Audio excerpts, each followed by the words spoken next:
I have some fantastic news.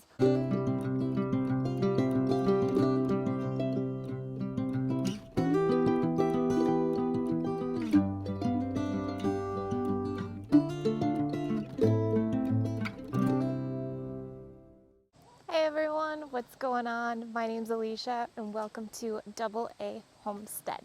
Today we're heading out to the chickens. I have a little snack here for them, but before I go to them, I want to get them some grass as well because they seem to really enjoy that.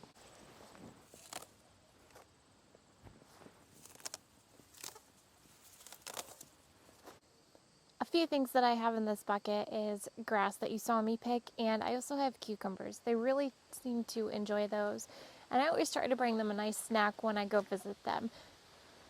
So let's go inside and see the chickens.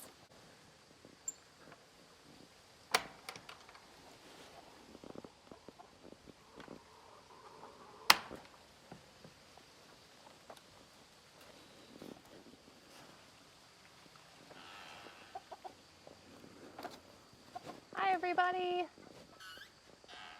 Good afternoon.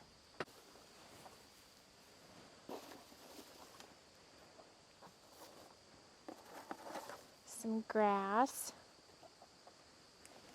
And then your favorite cucumbers.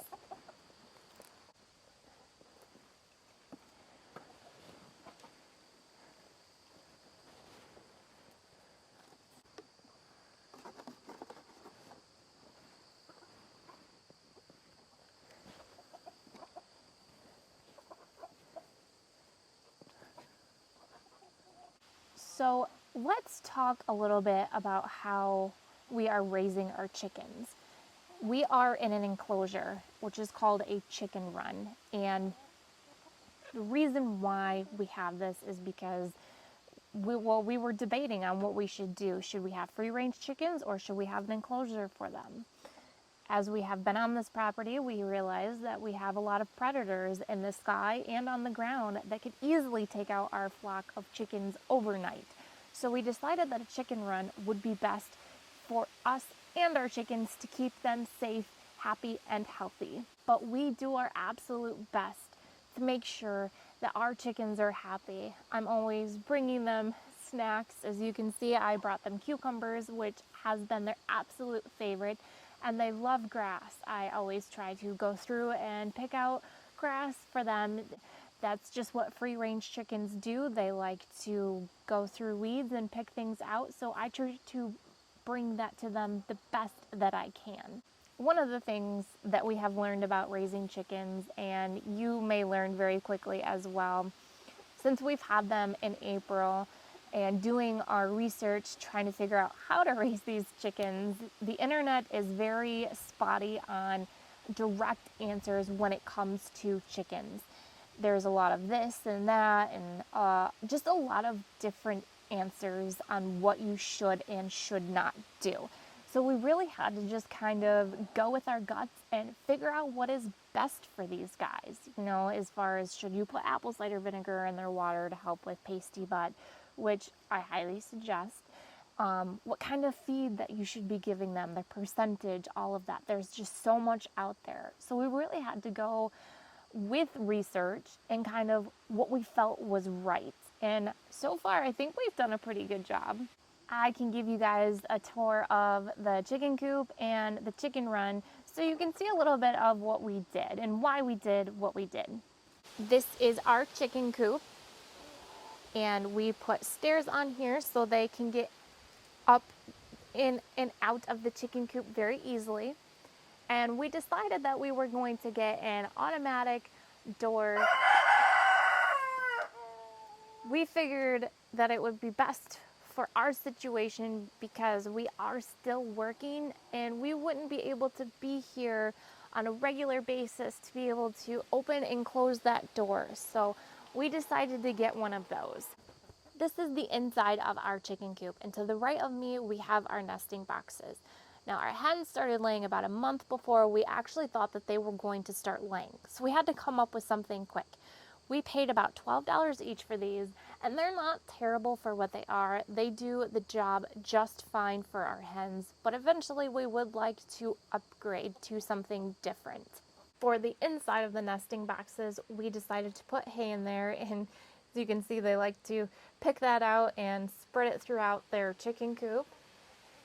At the bottom of the coop, we put pine shavings there, and there's a few bags in here. We're trying to kind of do like the deep litter method, so when winter gets here that they have this and they can stay warmer throughout the winter. In the back, we have the boards up there so they can roost at night, because that's what they do. And we have a ladder up to those so they can get up to them easily. Even though they can fly, we just made it easier for them. Underneath that is where all the poop is. I apologize, it looks messy. I know that we have to clean it. We haven't done that yet. We need to get masks, so when we kick up any of that dust, we're not breathing all of that in. But there is a grate underneath of it, and most of it is supposed to fall underneath. We just haven't got a chance to clean that up yet. Typically, you would not put a feeder in the coop, but we left this in here just for them. It still has chick starter in it, and we didn't want it to get all wet. That's why it's in here. We did raise our chicken coop. It is on stilts. We decided to do that so they can get underneath of it, and that's where we put their actual food so it doesn't get wet when it rains. And we have a brick out there that is designed for chickens. Their water is out here, and of course it's no worry if it gets wet because it's water. So we got a bigger water feeder because the one that we had was too small and we were constantly filling it. This one is a gallon, and it does last a couple days, but we do change it just about every day just to make sure that they have clean water. The whole chicken coop is enclosed. It's all fenced in, and we have it that way so no predators can come in here and get to our chickens. My intentions with this was to make a dirt bath for our chickens to help with mites and keep them away. But I did not put holes in the bottom of this bucket, so it filled up with water and it's just a muddy mess. So I need to take this out and replace it so they have a chicken bath. Dust baths are very crucial to your crop because when they are in a chicken run like this, they don't have access to all the dirt and all that outside of it. So you want to make sure that you have that in there for them because it helps keep mites away. Mites are very detrimental to your crop. What can happen is because they have feathers, you can't see them right away. So by the time they're sick, it could be too late.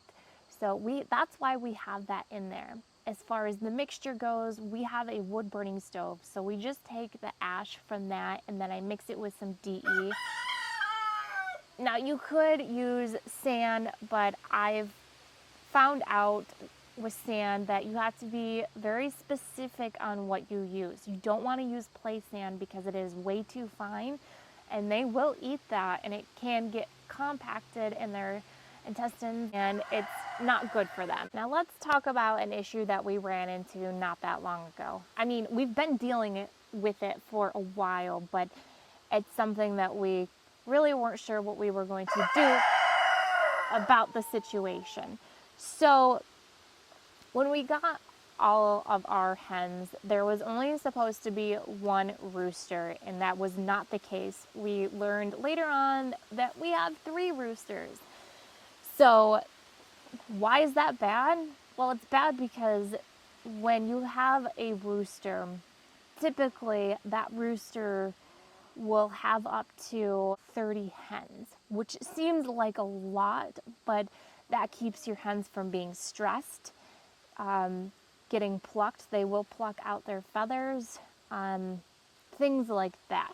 So when you have 3 roosters to 11 hens, they are trying to figure out the pecking order and submit these hens to them, and they will start fighting. and that's not something that we wanted. So we were able to get rid of one rooster. We still have two, but I have some fantastic news. We are expanding, and we are hopefully today going to be getting more hens added to our flock. We are nervous about that situation because when you are adding hens from a completely different flock into yours, you want to think about, do they have any diseases? Are they going to be bringing something into our hens and our roosters that could be detrimental to them? So we are going to be quarantining them for a little while before we even think about introducing them to our existing flock. We do have a space picked out for our new flock to add to our existing flock, and I will go ahead and show that to you. We are inside the barn, and this stall we assumed already had chickens in them just because of the boxes that are in here. We cleaned these boxes out for them, and then there are some spots you can see underneath. There are some light. We will have to take care of that so nothing can come in here and try to get to them while we keep them quarantined to make sure that they are okay. But we have all of this cleaned out. There was all kinds of stuff in here that we had stored for our garden. A little bit of insight of what we feed our chickens as far as snacks is one of these. Now, this is, I'm sorry, it's kind of heavy, but this is a brick that we give them. They are okay with this one. There was a previous one that they really liked. I mean, they ate it so quickly. But this has got all kinds of stuff in here. It's called a Scratch Supplement Black, and it's got all kinds of good things in here and nutrients for them because they are not free range and they need that. And I love to spoil the chickens. A few other things that we love to give our chickens. This is not a specific brand that we get. This is just one of them that we were able to get our hands on, and this is the grit that I was talking about, and I'll show you. Basically, just pebbles. Another thing that we really enjoy giving them, and you can train your chickens on these as well if you want them to go in the coop or come to you, or if there's anything else that you wanted to train them on, you can give them to these as a training treat. But we just give these to them just because we can, and like I said, we really like to spoil them as much as we possibly can. These are fly larvae. For some reason I thought that these were mealworms. I think there's different kinds that you can get, but they go crazy over these, especially the scratch grain that I had mentioned. I think that's probably their absolute favorite out of everything that we have given them. They go nuts over the scratch grain. I don't know what's in there and why, but they really, really enjoy that. I'm curious, if you have chickens, what is your favorite thing to feed your chickens? Do you free range your chickens, or do you have them in a chicken run? Put them in the comments below and let me know. My goal is to be able to help you learn at least one new thing throughout a video, and if I was able to do that, then that's awesome. But I want to thank you so much for hanging out with me today, and I will see you guys on the next one. Don't forget to hit that like, subscribe, and share button. Really means a lot to us, and we always appreciate it. And I'll see you guys on the next one. Take care.